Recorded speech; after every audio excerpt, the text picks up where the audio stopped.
Bismillahirrahmanirrahim. Assalamu alaikum students. I hope all of you are fine and welcome back after your Eid holidays, and I hope your Eid went out fine. We'll be resuming our online teaching system with the parasympathetic system.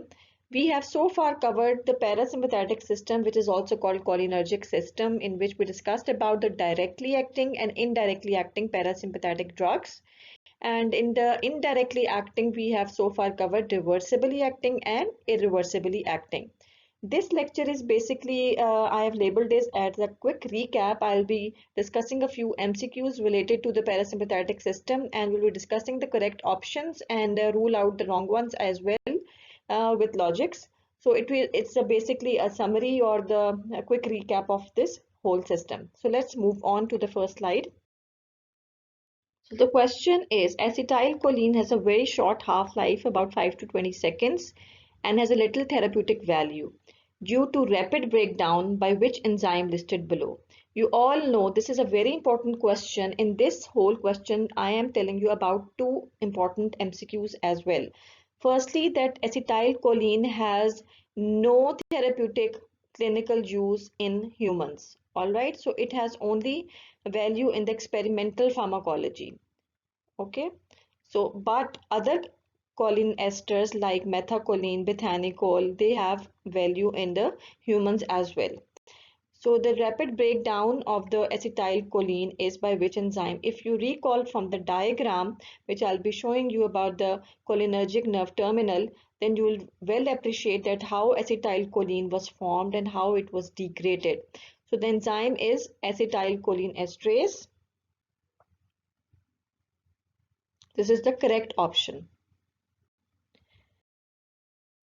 And this was the diagram which is very important. Once again, I am emphasizing upon it that the recycling of choline and the formation of acetylcholine and the release of acetylcholine and the metabolism of acetylcholine, each and every step, the enzymes which are required, the drugs which inhibit or stimulate the release of acetylcholine, these are very important. So this diagram is comprising about 7 to 8 MCQs. All right.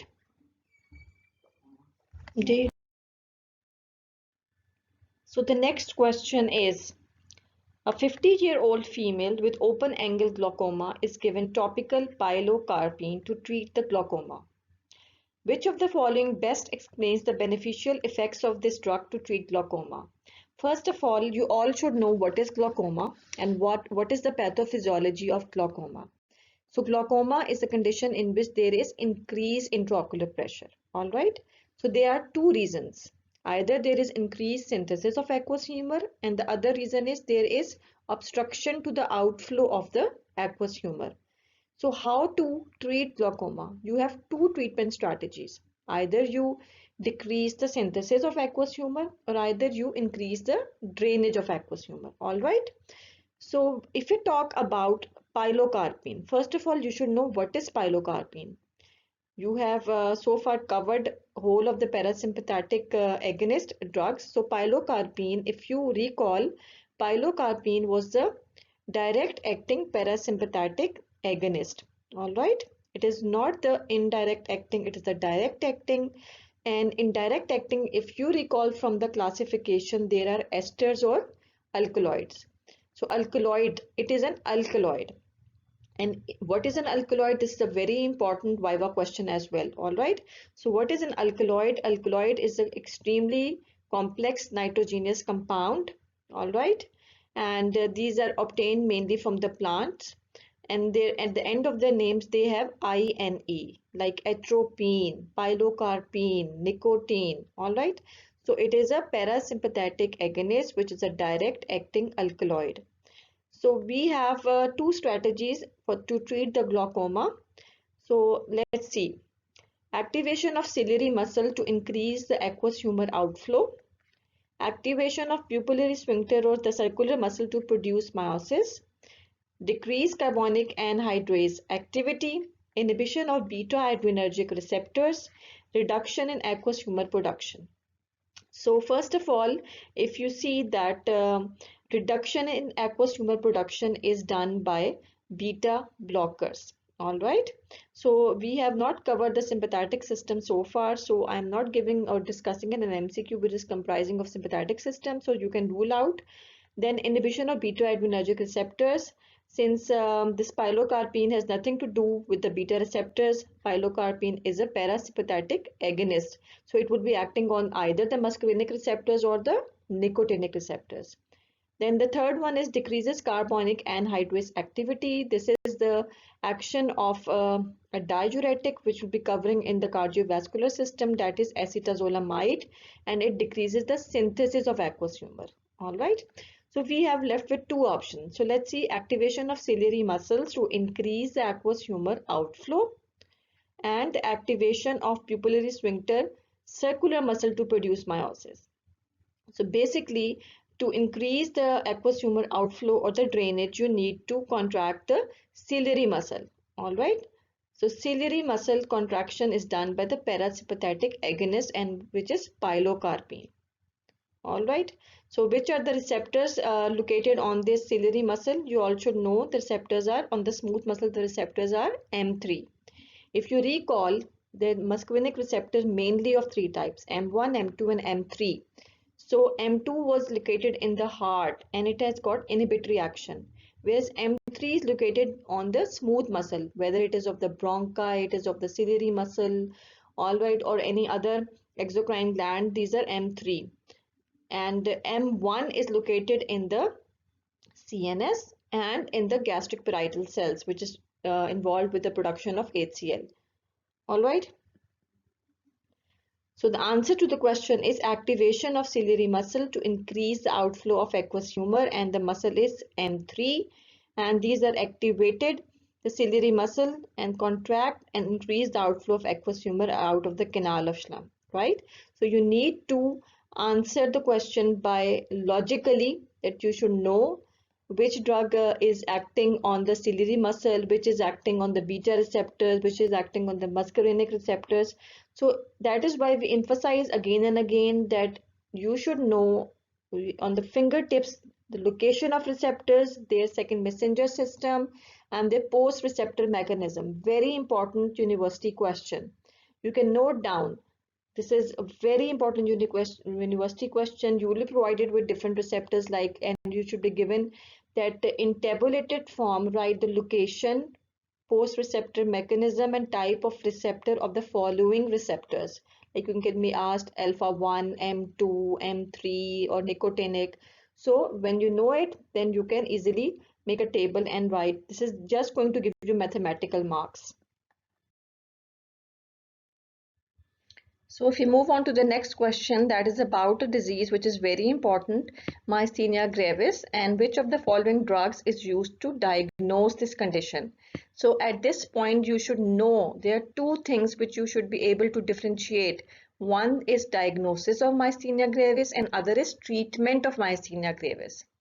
So the drug given for diagnosis is different from that given for the treatment. So you must read the stem very carefully. So what is basically happening in myasthenia gravis? It's an autoimmune disorder in which there is destruction of the acetylcholine receptors, thus leading to decrease in the level of acetylcholine. So what is our goal is? Our goal is to increase the level of acetylcholine. How can we increase?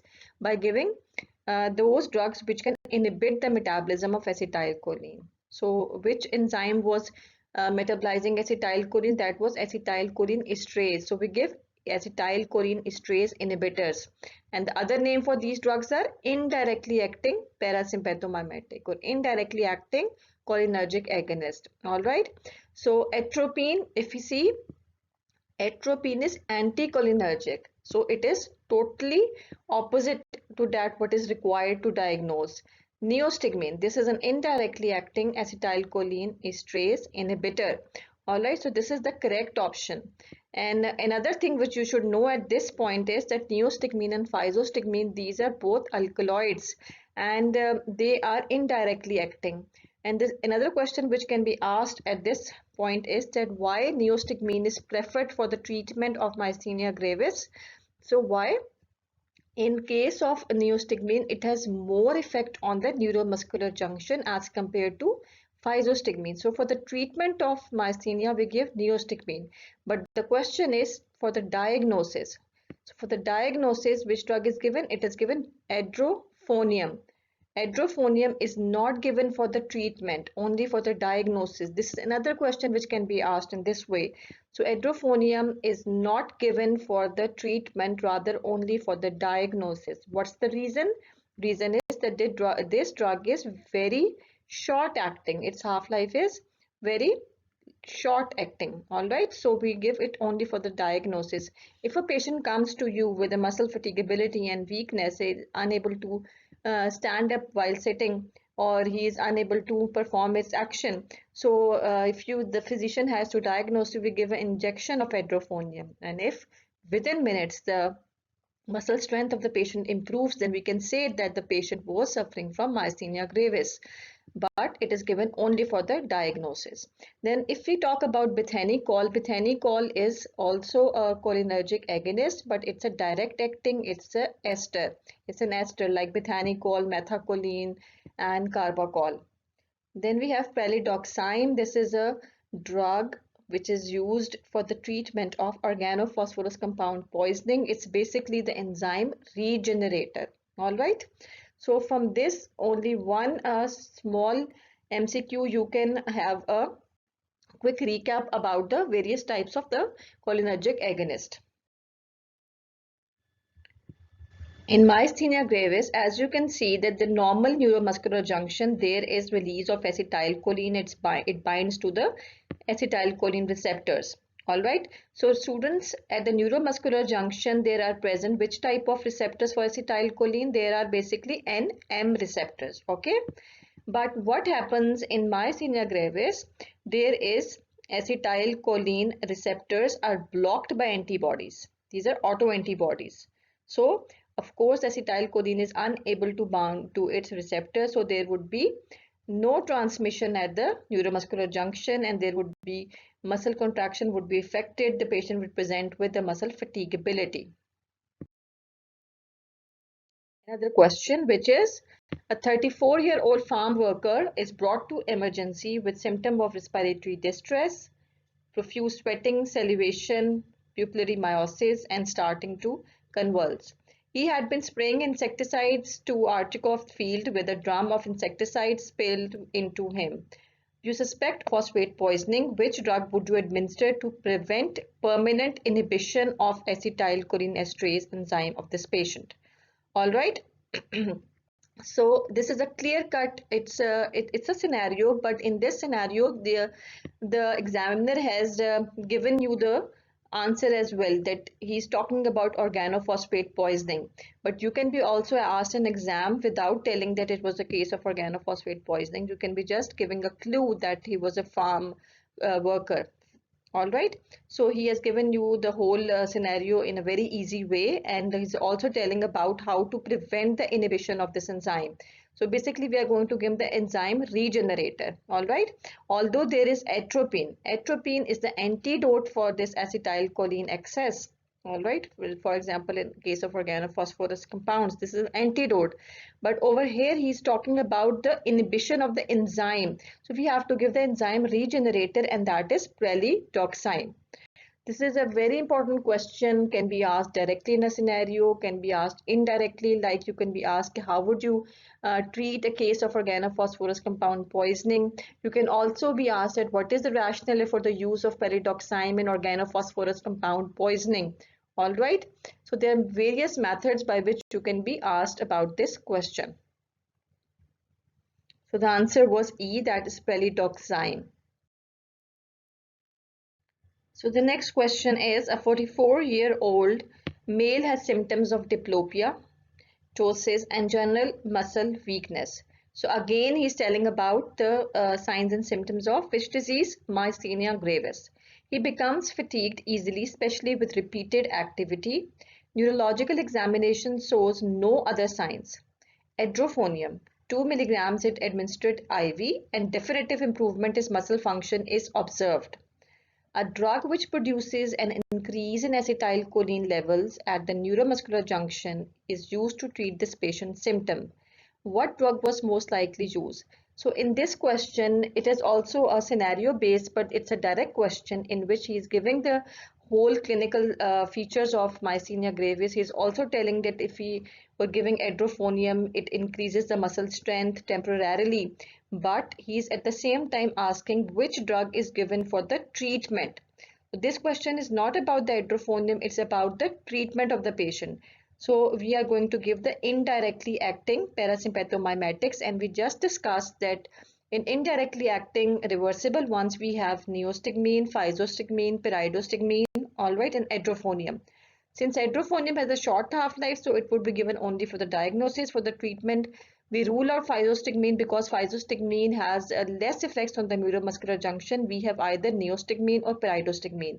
So pyridostigmine is a longer acting and it is given for the treatment. So the correct option is pyridostigmine. An increase in muscle performance with edrophonium is only for the diagnosis of myasthenia gravis. Since pyridostigmine is a longer acting inhibitor of the acetylcholinesterase enzyme, so it is given for the treatment of myasthenia gravis.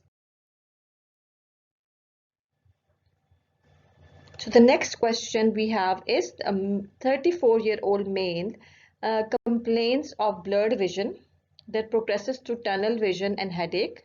Visual acuity, slit lamp and optic disc examination is diagnosed with open angle glaucoma. So it is also a scenario based direct question. One of the medication is prescribed is pilocarpine. We just had a previous scenario about the pilocarpine. Now what is the examiner asking in this question is the beneficial effects of pilocarpine in the treatment of this patients are mediated through which of the following mechanisms? Either it is causing hyperpolarization of ciliary epithelial cells, increased lacrimal gland secretions, increased nitric oxide, which is also called endothelium-derived relaxing factor from the endothelial cells, inhibition of release of neurotransmitter from sympathetic neurons, and the last one is muscarinic receptor activation on ciliary muscle. So here it is a very easy question, and that is the option is E, which is the correct option. So contraction of ciliary muscle pulls tissue away from the canal of Schlem in increasing the outflow or the drainage of aqueous humor. All right. So this was another question based upon the glaucoma. And in the glaucoma, since we are just discussing about the drugs which increase the outflow, when we'll be done with the sympathetic system, then the beta blockers are those drugs which inhibit the synthesis or formation of aqueous humor. All right, the next question is which of the following drugs could be used to treat urinary retention, post-operative paralysis of stomach or bowel, and myasthenia gravis? All right, so what is the patient having urinary retention? And after operation, he has paralysis of the stomach or there is absent bowel movements and myasthenia gravis. So if we move to atropine, atropine is an anticholinergic drug. So basically it is contraindicated in this condition because this drug itself causes urinary retention. All right. Then we have bethanechol. It is a direct acting parasympathetic drug which is an ester. We just discussed esters, bethanechol, methacholine, carbachol, and acetylcholine. So bethanechol can be used for the urinary retention or post-operative paralysis, but this is not used for the treatment of myasthenia gravis, all right, because it's having its action just on the muscarinic receptors and not on the nicotinic receptors.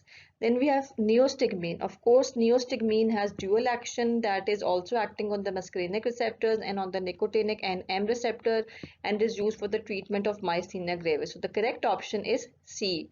Why not pilocarpine? Pilocarpine has no role to play in the myasthenia gravis. And propranolol is a drug which is a beta blocker, which will be studying in the upcoming lectures. So the correct option is neostigmine. It's a cholinesterase inhibitor. All right, so it is activating the gut and the bladder via increased acetylcholine and also at the neuromuscular junction.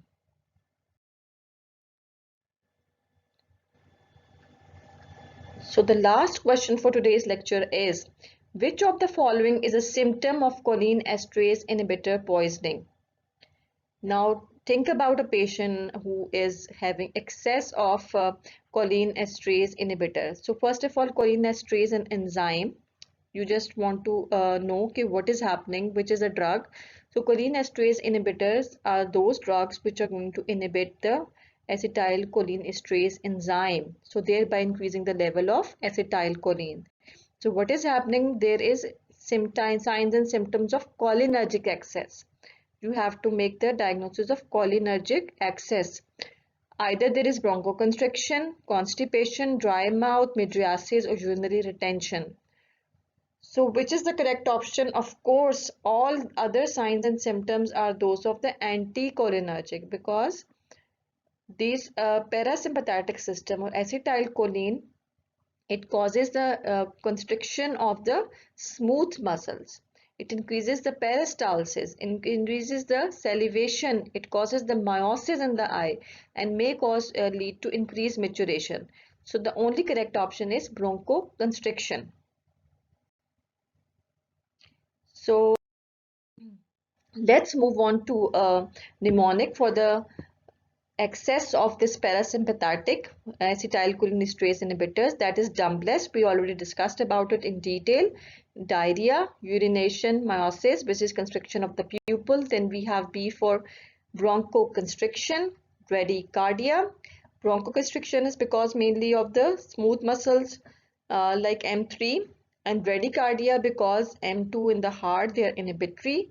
Then lacrimation, all the secretions and are increased in case of parasympathetic excess. So lacrimation, either it is lacrimation, either it is sweating, it is other secretions of the body, they're all increased. Then we have emesis. Emesis means increased vomiting. Then we have excitation of the CNS. So all these signs and symptoms are of the organophosphorus compound poisoning, in which there is excess of acetylcholine. So in organophosphorus compound poisoning, we have both the symptoms of muscarinic excess and nicotinic excess as well.